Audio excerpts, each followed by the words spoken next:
Hi, this is the next in our series of videos about OneTrack version 5. My name is Sean Bergen and this video is about iTunes and the music app. A short video you might think, not much to talk about really. iTunes, Apple's music playing app for Macs and PCs, has been out for about 15 years. On iOS, what started life 9 years ago as the iPod app for playing music, developed into the music app that we know today. And that's it, you might say. We know the rest. But do you? Let's take a look at iTunes first. For most people, this is where their music libraries are formed and should retain as much as possible the master copy of their music. If you're serious about your music and not just a casual user, then this master copy is vital, and it's where most of your focus is needed. In the past few years, it's become possible to sidestep the computer altogether, and some users are working entirely on their iPad or iPhone. In this case, you'll need to manage your music using the iTunes Store, but this area is outside the scope of this video. So back to the music library in iTunes. Some of you will be purchasing backing tracks from online sources, some will be producing them yourselves, and some will be commissioning them from other artists, or using old recordings. Wherever you're gathering your music from, it's important that you have a very clear idea of where your master copies are stored. Investigate iTunes. What happens when you drag a song into iTunes from your desktop? Where does it go? Can you find your music tracks if something goes wrong? Following on from this, you need to have some sort of a backup system in place. Disk drives are cheap, so there's no excuse for not keeping a regular backup of your computer nowadays. Back up everything. Be especially sure that you have all your music secure in case of any unforeseen problems. Once you understand where your music is stored on your computer and are doubly sure that you're regularly and safely backing it up, you can move on to the next step, organizing your music. You'll need to create a number of playlists in iTunes. Playlists might be grouped into gig types, large gigs, mood gigs, afternoon sets, that sort of thing. Then create a few playlists which contain incidental music to play between sets or during setup. Come back to this frequently and try to keep it as organized as possible. You'd be amazed how disorganized computers can make us. So now we know where our music is. We have a reliable backup strategy, we understand what iTunes is doing under the hood, and we've created our own playlist to keep things in order. It's time to sync with your iOS device. You can do this either using a USB lead or over Wi-Fi. Select your device in iTunes, then choose the Music tab. Either pick the entire music library option or go through selecting the playlists one at a time.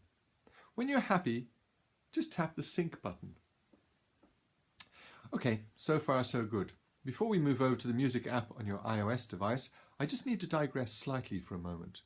In recent years, Apple have offered us iTunes Match and Apple Music, both of which are great cloud-based storage facilities for our music. It's obviously up to you what you do, but my own suggestion is to disable both iTunes Match and Apple Music on any devices you'll be using on stage. By all means, use these offerings to find and download music to your device, but do be aware that the operating system can, at any time, remove the tracks from your device to free up space, knowing that it can re-download them when next needed.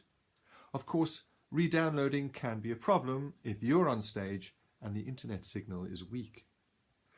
The description I've outlined for understanding iTunes, where your music is held, backing up and holding a clear view of your master copies, becomes a bit fragmented if you sign up for either Apple Music or iTunes Match. iTunes Match is the bigger danger in my mind, as it has in the past taken some users' own music and turned it into copy-protected tracks, unable to play on OneTrack or any other third-party software. Apple Music could also present problems if you've downloaded your backing tracks from the cloud and do not have a guaranteed Wi-Fi signal for your performance. In a professional setup, to my mind, there's no place for this sort of uncertainty. So let's now take a look at the music app on your iPad or iPhone. Just like the iTunes app on your computer, the music app has developed into quite a complicated beast over time. But it's important that you get to understand what it can do and how it does it. There might be times when you do not have access to your computer running iTunes and need to make some under-the-hood changes to your playlists or your media library. The Music app allows you to create and manage iTunes playlists right on your device. I'm just going to create a quick playlist and add a few tracks to it. The Music app is very powerful and needs to be treated with respect. You can create playlists in here, but you can also delete playlists. And once they're deleted, they're gone. Same goes for your songs. Add them to playlists, move them around, delete them. You can also, if you're not careful, delete them from your device altogether. This could be a problem if you're away from your computer, so be careful. Once you've set things up, you should be able to just leave the Music app for emergencies. I just need to add again that having iTunes Match or Apple Music turned on can add a certain spice to your performance at times.